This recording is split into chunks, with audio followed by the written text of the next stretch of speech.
Assalamualaikum warahmatullahi wabarakatuh. Apa khabar semua? Agak lama saya tidak bertemu dengan anda sekalian. InsyaAllah apa khabar orang kat rumah semua, satu keluarga anda termasuk family. Semoga tidak menjadi masalah. Masih lagi ada social distancing dan sebagainya. Baik. Malam ni kita dapat satu request untuk cerita, bukan satu saja, banyak request, tapi antara yang ramai yang tanya saya tentang, saya ingatkan seorang dua, tapi saya tengok ke belakang ni masih ada lagi, terutama sekali orang perempuan yang banyak kerja, buat kerja rumah, mereka menghadapi masalah trigger finger ataupun yang tembak-tembak jari yang macam tu kan. Tapi malam ni kita nak cerita lebih kepada bukan carpal tunnel syndrome, tetapi lebih kepada apa yang dipanggilkan ganglion yang ada cyst. Tolong tekan dulu like dan share. Yang penting sharing, sebab ramai orang dia tidak tahu betapa mustahaknya benda-benda yang berpenyakit walaupun kecil-kecil mula-mula, lama-lama bila dia besar-besar dia boleh menjadi masalah juga. Baik. Okey, ganglionosis senang aja you faham. Dia selalunya berlaku di kawasan-kawasan yang ada sendi. Terutama sekali di bahagian pergelangan tangan ataupun di pergelangan kaki, ankle, okey. Tak semestinya, tetapi kaki itu kan ada dia punya sendi-sendi bawah pada ankle pun ada sendi lagi. Anda tahu kan ni sendi, betul tak?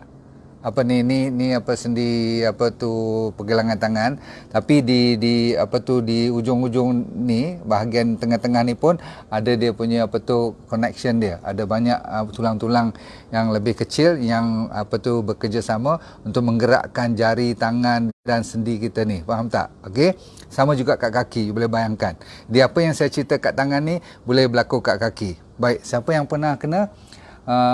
Cuba saya tengok ada tak siapa kalau dah operate ke ataupun dah buat magic show dengan cara cucuk ke apa-apa.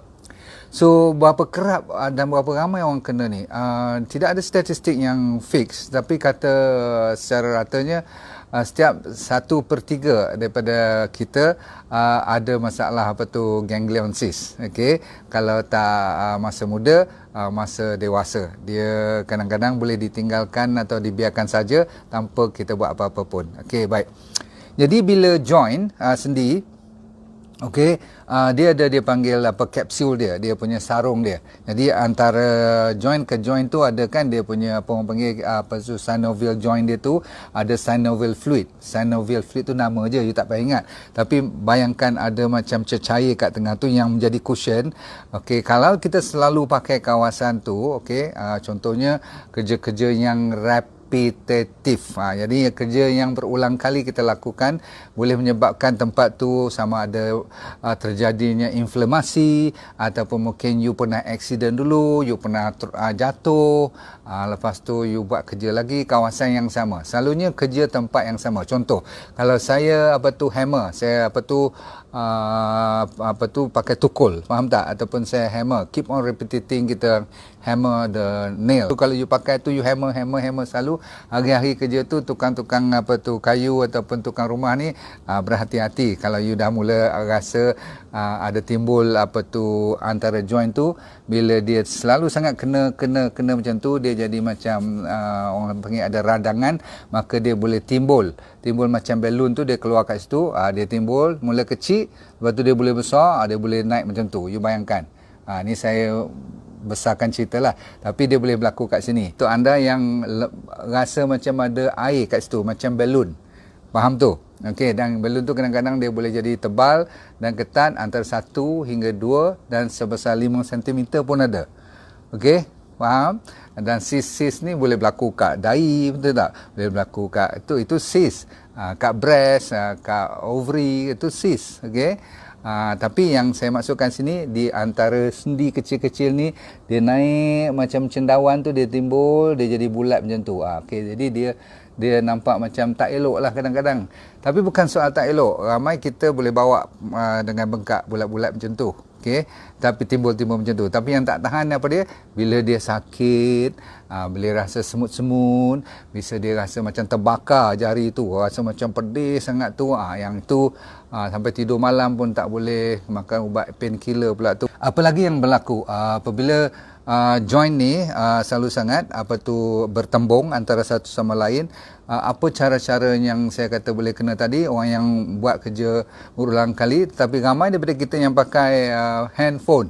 Cara you type tu kalau pakai komputer pun sama, yang repetitif, yang kerja you hari-hari kat frontliner tu, yang jadi banker, yang jadi kat pegawai jaga custom, immigration semua tu, tahu tak, yang you pergi tempat-tempat orang hari-hari dia kerja itu je, kadang-kadang dia boleh dapat ganglion cyst. Okey, baik, ganglion ataupun ganglion cyst ni sebenarnya adalah asal usulnya boleh juga berlaku bukan kat joint saja, tapi kat you punya tendon-tendon ni, okey, dia ada pembalut dia ada selimut dia, dan kalau selimut dia tu pembalut kita punya tali gerak ni kan ada tali dia, tendon dia kan.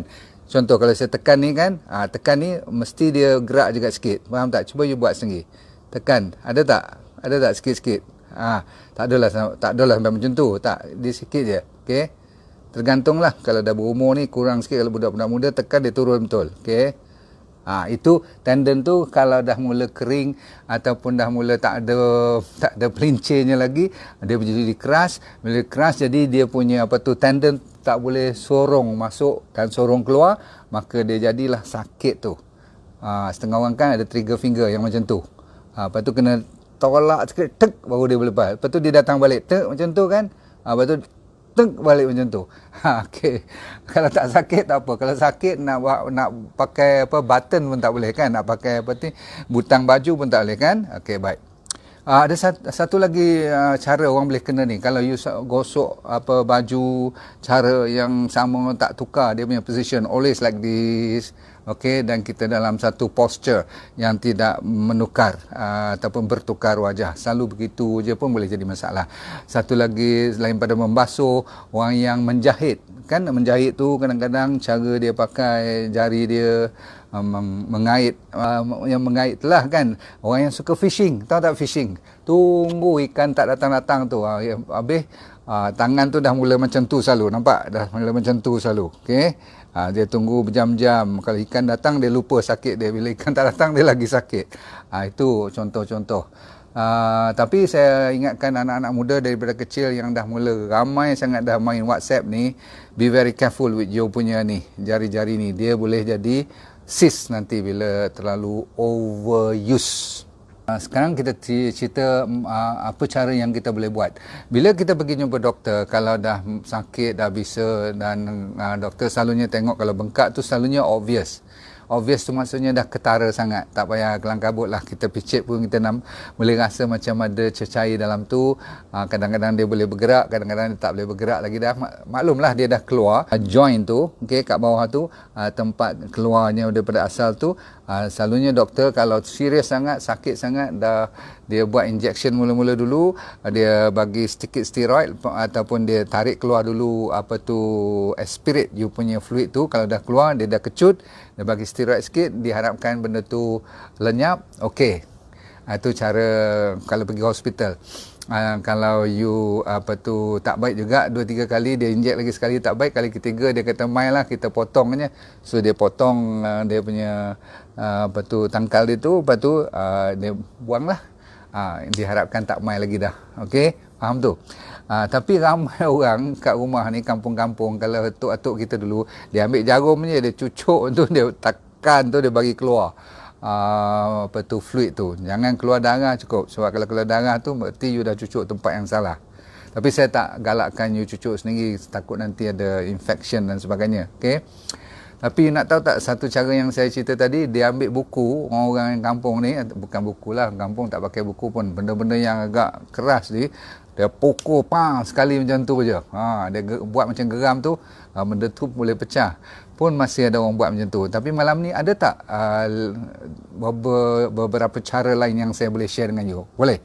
Okey, sebelum you pergi operate, sebelum you pergi inject ataupun pukul-pukul dengan buku semua ni, boleh tak you belajar makan halia dulu dengan turmeric? buat selalu yang saya cerita tu, TGG tu, turmeric, halia dengan apa, garlic tu. Garlic tak letak pun tak apa. Yang ni khas untuk nak mengecutkan you punya cyst ni. You ambil halia dengan turmeric, halia dengan kunyit. Tetapi you tahu sangat kunyit tu biarlah kunyit yang pure, yang betul-betul tak ada campuran apa-apa.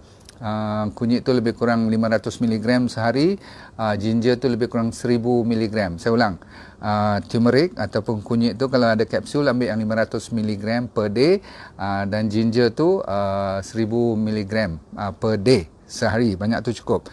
Itu bagi mereka yang malas nak buat sendiri. Tapi kalau saya selalu recommend buat teh halia dengan teh turmeric, campur sikit dengan honey, cun.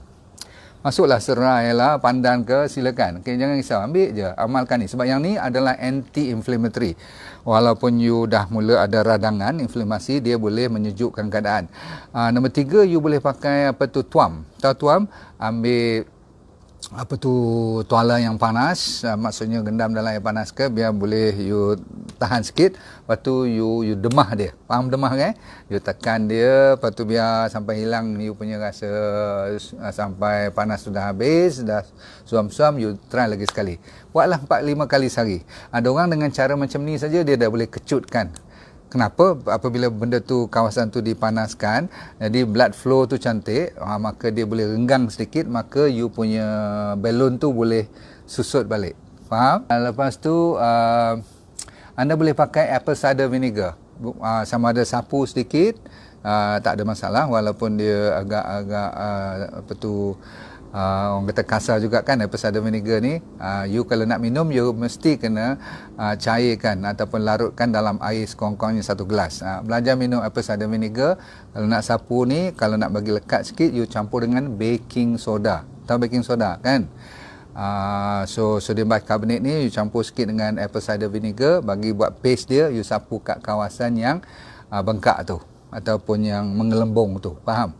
Untuk mereka yang nak cari jalan lain, kalau you jumpa frankincense, orang yang suka essential oil yang bagus ada 2. Satu frankincense, satu lagi oregano oil. 2 ni khas untuk inflammation dan bengkak-bengkak macam ni, diminta sapu di kawasan yang berkenaan. Kalau boleh didilutekan sedikit dengan minyak-minyak seperti olive oil ataupun coconut oil. Okay, apply direct. Satu gel yang terkenal, kalau you dapat beli kat kedai-kedai organik atau kedai farmasi, minta kat dia tulis elok-elok kat sini, namanya Arnica. Nama pun sedap, macam nama perempuan je.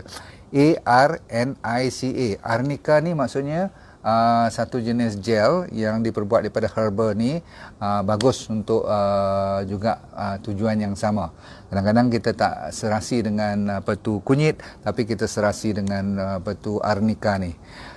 Yang anda tahu kat belakang rumah kita kalau tanam aloe vera, biar yang fresh tu you ambil, you buat minuman dan juga you boleh sapu sekali kawasan tu.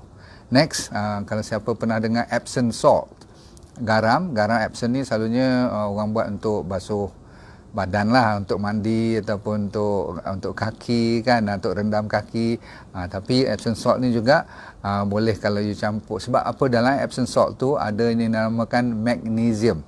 Sekarang pun dah ada jual magnesium punya spray semua tu kan. Magnesium spray tu you boleh spray bahagian apa yang bengkak ni. Okey, tapi nak murah sikit ambil Epsom salt. Okey.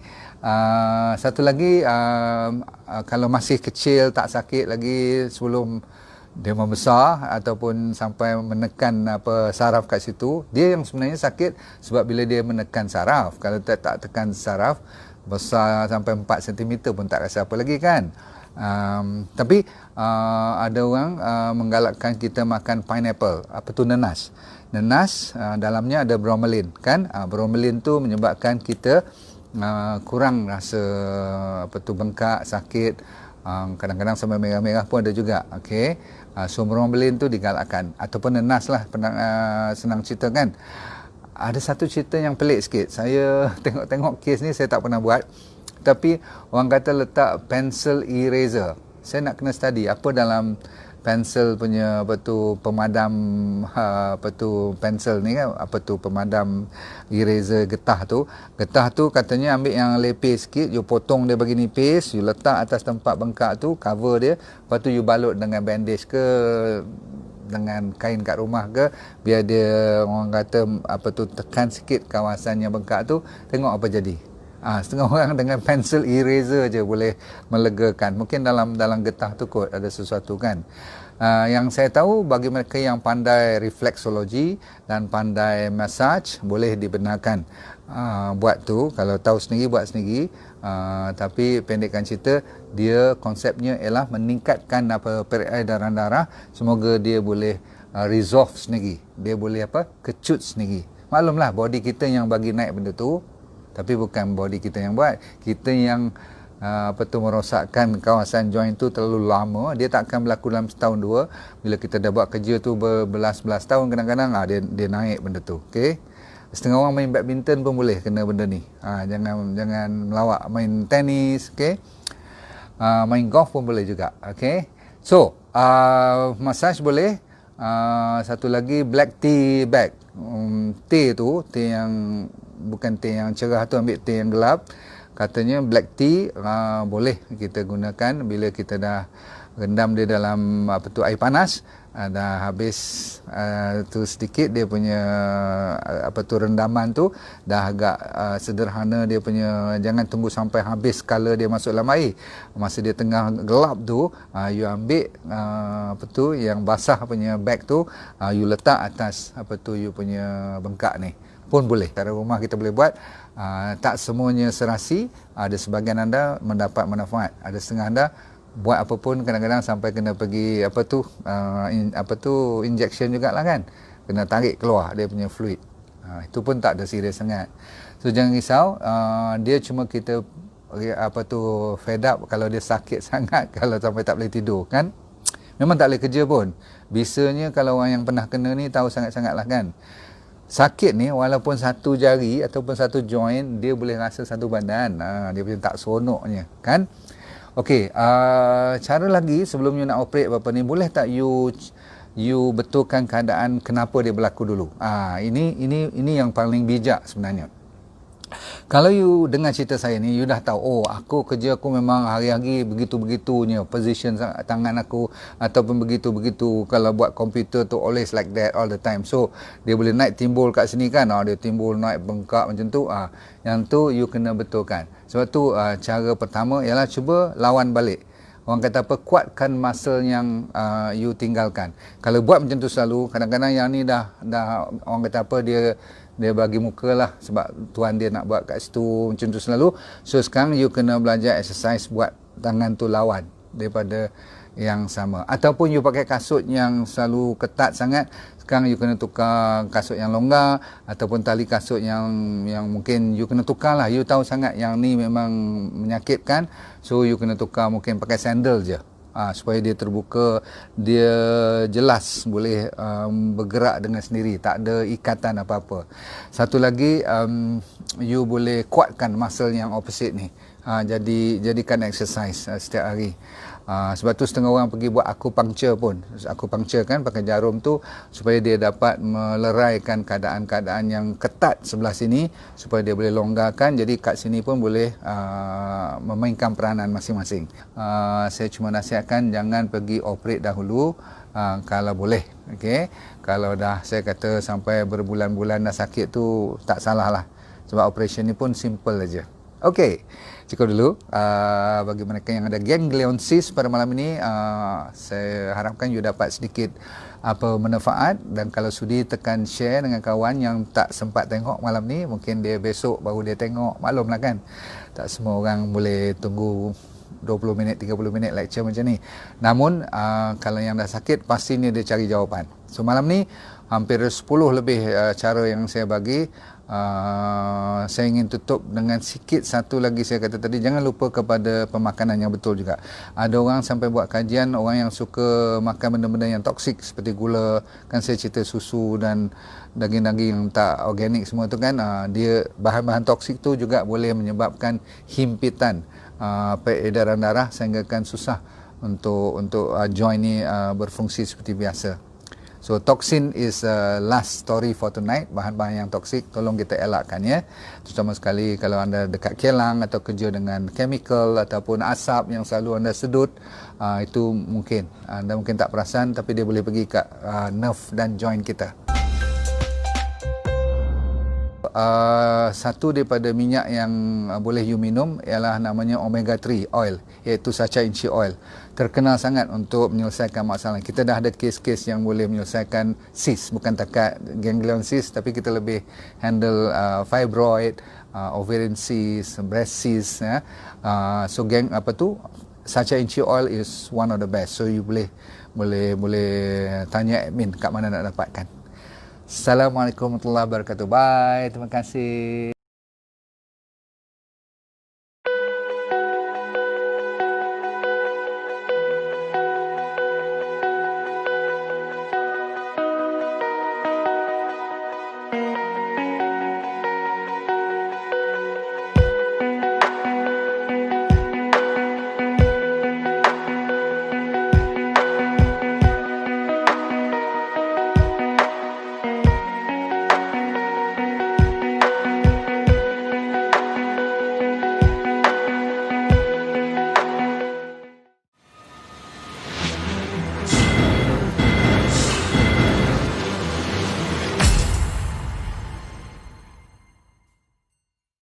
Bagi anda yang berminat dengan program yang semacam ini dan nak tahu lebih lanjut pula tu, tapi tak ada masa, anda sibuk lah katakan kan. So yang penting ialah senang je. Saya dah buat program online namanya VIP Well for Life Program. So apa you kena buat, you layari drnordindarus.com, kat situ dia beri keterangan lanjut. Tapi yang penting dalam tu ada apa, you buka je pakai password you tu, you akan dapat satu yang program yang full seminar, macam 1.5 jam, seolah macam you datang seminar saya lah kan, tapi you duduk kat rumah aja, kat mana saja pun tak. So you jangan risau, cuma tap into drnordindarus.com, minta dan tengok kat situ sendiri explanation tentang Well for Life VIP Well for Life program. Saya jumpa anda di puncak kesihatan yang terbaik.